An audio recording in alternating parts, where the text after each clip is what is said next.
Hello everyone. நம்ம human values and எத்திக்ஸ்ல unit 4 பார்த்துட்டு இருக்கோம். இது யூனிட் 4 ஓட third லெக்சர். இந்த யூனிட் 4ல நம்ம ஒரு 3 क्वेश्चन படிக்கணும்னு சொல்லியிருந்தேன். Gender based violence, social discrimination, constitutional protection and policies 3 question படிக்கணும்னு சொல்லியிருந்தேன். இதுல ஃபர்ஸ்ட் 2 क्वेश्चंस நம்ம ஆல்ரெடி பார்த்தாச்சு. அந்த வீடியோ பார்க்கலனா பார்த்துக்கோங்க. இந்த வீடியோல நம்ம மூணாவது क्वेश्चन கான்ஸ்டிடியூஷனல் ப்ரொடக்ஷன் அண்ட் பாலிசிஸ்னா என்ன அப்படிங்கறத பார்க்க போறோம். ஓகேவா? So constitutional protection and policies இந்த क्वेश्चन பொறுத்த வரைக்கும் ஒரு சில விஷயங்கள் நீங்க நினைவு வச்சுக்க வேண்டியிருக்கும். சோ கதையா எழுத முடியாது. இது என்னென்ன ரைட்ஸ் எல்லாம் இருக்கு, என்னென்ன பாலிசிஸ் எல்லாம் இருக்கு, அதை மட்டும் நினைவு வச்சுக்க வேண்டியிருக்கும். நான் முடிஞ்ச அளவுக்கு சிம்பிளா தான் கொடுத்துருக்கேன், ஈஸியா படிச்சிடலாம். ஓகேவா?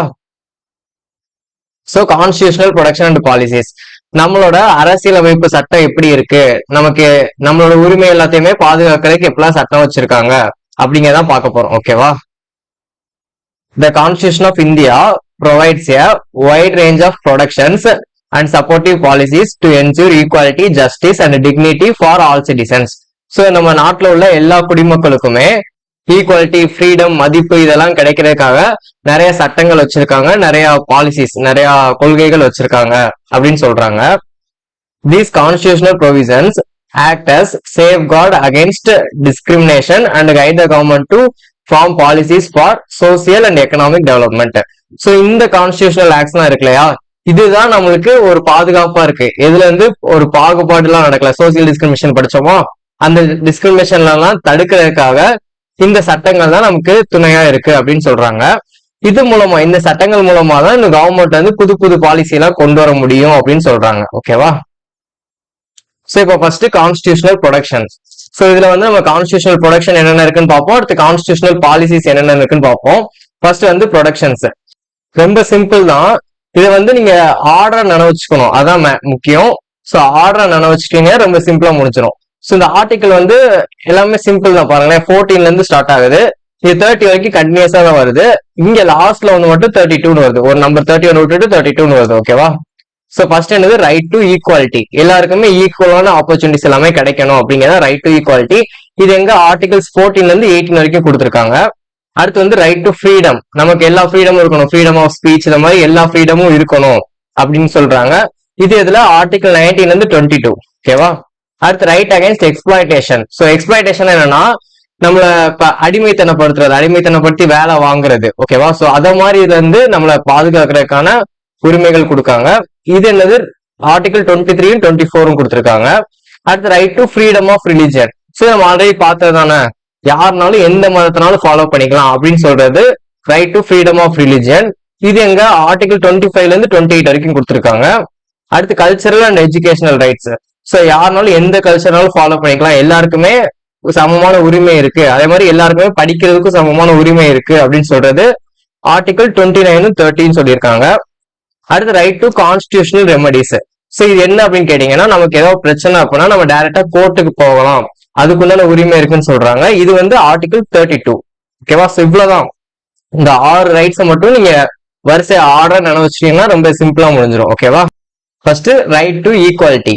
ஈக்குவாலிட்டின்னு என்னது, எல்லாருக்குமே சமமான உரிமை இருக்கணும், எல்லாருமே ஒரே மாதிரி தான் ட்ரீட் பண்ணணும் அப்படிங்கிறத ரைட் டு ஈக்குவாலிட்டி.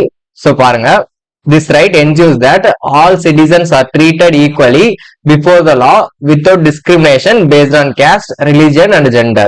சோ எதை பொறுத்து நம்ம பாகுபாடு பார்க்காம எல்லாரையுமே ஒரே மாதிரி தான் நடத்தணும். ஜாதி, மதம் எதை பொறுத்துமே நம்ம பாகுபாடு பார்க்க கூடாது, எல்லாரையும் சட்டத்துக்கு இணங்க ஒரே மாதிரி தான் ட்ரீட் பண்ணணும் அப்படின்னு சொல்றதுதான் right to equality. It forms the foundation of social justice in India.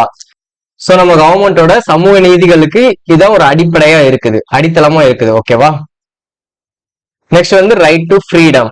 So ஃப்ரீடம்னா என்னது, சுதந்திரம். நம்ம எங்கனாலும் போய்க்கலாம், என்னனாலும் பேசிக்கலாம் அப்படிங்கிற சுதந்திரத்தை கொடுக்கிறது ரைட் டு ஃப்ரீடம். பாருங்க, this provides freedom which allow individuals to express themselves, participate in democracy and pursue their goals without fear. So இந்த நாட்டுல இருக்காங்க அவங்க குடிமக்களுக்கு எல்லா உரிமையும் இருக்கு, அவங்க என்னனாலும் பேசிக்கலாம், என்னனாலும் பண்ணிக்கலாம், அவங்கள அவங்க எக்ஸ்பிரஸ் பண்ணிக்கலாம், அதுக்கு ஃப்ரீடம் கொடுக்குறோம் அப்படிங்கிறதான் ரைட் டு ஃப்ரீடம். ஓகேவா? So next right against exploitation. So exploitation என்ன சொன்னேன், நம்மள அடிமைத்தனப்படுத்தி வேலை வாங்குறதுக்கு தான் எக்ஸ்பிளாய்டேஷன், அது தடுக்கிறதுக்கு. சோ நம்ம அடிமை இருக்க தேவையில்லை அப்படிங்கிறதா right against exploitation. It ensures that no person is forced into work against their will or exploited due to poverty. So அவங்களோட விருப்பம் இல்லாம அவங்கள ஃபோர்ஸ் பண்ணி வேலை வாங்குறது அதெல்லாம் இருக்கக்கூடாது அப்படின்னு சொல்லியிருக்காங்க. இங்க முக்கியமானது ரைட் அகைன்ஸ்ட் எக்ஸ்பிளாய்டேஷன். இங்க ரைட் டூன்னு போட்டுறாங்க, ரைட் அகைன்ஸ்ட். சோ இதுக்கு எதிராக இருக்கிறதுக்குண்டான உரிமை இருக்கு அப்படின்னு சொல்றதுதான். ஓகேவா? அடுத்து right to freedom of religion. நமக்கு தெரிஞ்சதான் யாருனாலும் என்ன மதத்தினாலும் ஃபாலோ பண்ணிக்கலாம், அவங்களோட நம்பிக்கையை அவங்க கடைபிடிச்சுக்கலாம். இல்ல அவங்களுக்கு எந்த மதமே வேண்டாமே அதுக்குண்டான சுதந்திரமும் இருக்கு. ஓகேவா? அதுதான் right to freedom of religion. It allows citizens to freely practice any religion of their choice. அவங்க எந்த மதம் அவங்களுக்கு பிடிக்குதோ அந்த மதத்தை அவங்க ஃபாலோ பண்ணிக்கலாம். The state maintains neutrality and does not favor any religion. So government எப்பவுமே நியூட்ரலா தான் இருக்கணும், எந்த ரிலிஜியனை சார்ந்து இல்லாம நியூட்ரலா எல்லா ரிலிஜனுக்கும் பொதுவா தான் இருக்கணும். ஓகேவா? இதான் right to freedom of religion. Next வந்து cultural and educational rights. So அவங்க கல்ச்சரை அவங்கவுங்க ஃபாலோ பண்ணிக்கிறதுக்குண்டான உரிமை இருக்கு.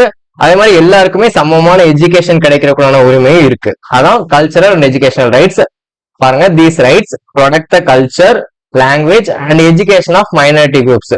ஸோ மைனாரிட்டி பீப்புள்ஸ் இருப்பாங்க இல்லையா, ஸோ மைனாரிட்டி ரிலிஜனா இருக்கட்டும், இல்லைன்னா மைனாரிட்டி ஸோ வீக்கர் செக்ஷன்ஸா இருக்கட்டும், அவங்க எல்லாத்துக்குமே என்ன இந்த எஜுகேஷன் எல்லாமே கிடைக்கணும், சமமா கிடைக்கணும் அப்படின்னு சொல்றதா இந்த rights.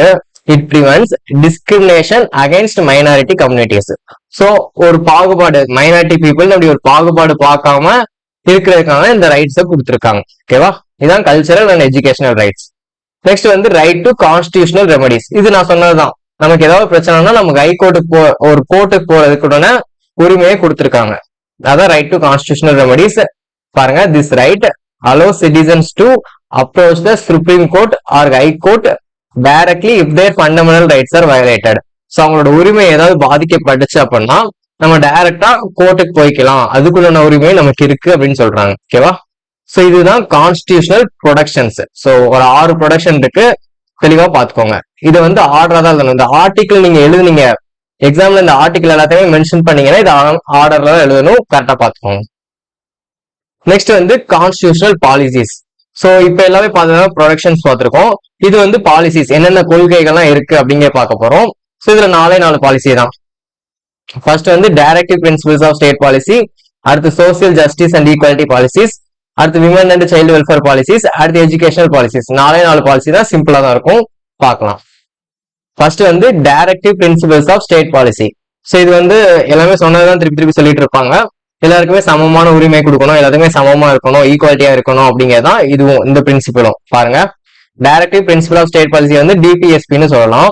It guide the government to reduce inequalities, improve health, education and working conditions and protect women, children and weaker sections. So இது என்னென்னலாம் பண்றாங்கன்னா, ஃபர்ஸ்ட் ஈக்குவாலிட்டிஸ் எல்லாமே ஈக்குவாலிட்டியா இருக்கணும், எல்லாத்துக்குமே சமமா தான் இருக்கணும் அப்படிங்கறது கொண்டு வராங்க.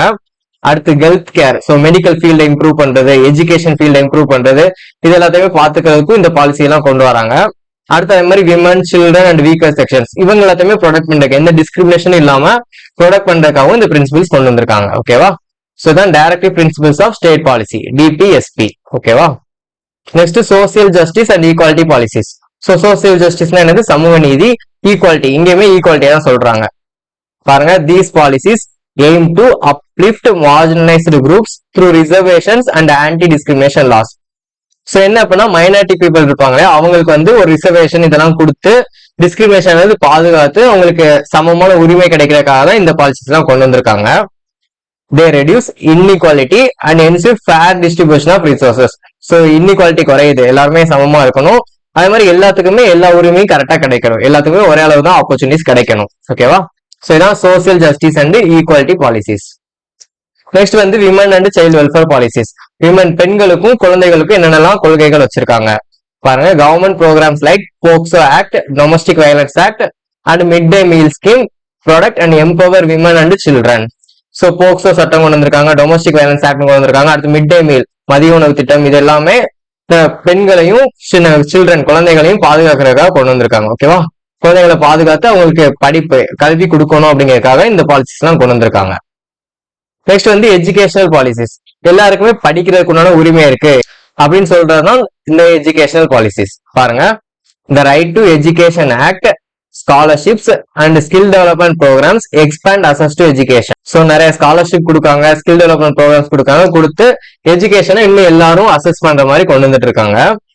These policies promote literacy and reduce drop out rates. So இது மூலமா எல்லாருக்குமே படிப்பறிவு கூடுது. அதே மாதிரி டிராப் அவுட் ரேட்ஸ் ஸ்கூல் காலேஜ்ல இருந்தா வெளியேறுவாங்க இல்லையா, அந்த டிராப் அவுட் ரேட்ஸும் குறையுது, வெளியேறவங்க குறையறாங்க. ஓகேவா? ஸோ இதான் எஜுகேஷனல் பாலிசிஸ். ஸோ இப்பதான் constitutional protection and policies. So constitutional ப்ரொடக்ஷன்ல ஒரு 6 ப்ரொடக்ஷன் எழுதுறீங்க. அடுத்து கான்ஸ்டிடியூஷனல் பாலிசிஸ்ல ஒரு 4 பாலிசி எழுதுறீங்க. ஓகேவா? மொத்தம் 10 தான். கெட்டிங் மட்டும் நல்லா நினைவு வச்சுக்கோங்க, ஈஸியா முடிச்சிடலாம். ஓகேவா? ஸோ இவ்வளவுதான் இந்த வீடியோல. இந்த வீடியோ உங்களுக்கு யூஸ்ஃபுல்லா இருந்துச்சுன்னா உங்க ஃப்ரெண்ட்ஸ்க்கு ஷேர் பண்ணுங்க. நம்ம சேனலை சப்ஸ்கிரைப் பண்ணிக்கோங்க. நெக்ஸ்ட் வீடியோல பார்க்கலாம். தேங்க்யூ. ஜெய் ஹிந்த்.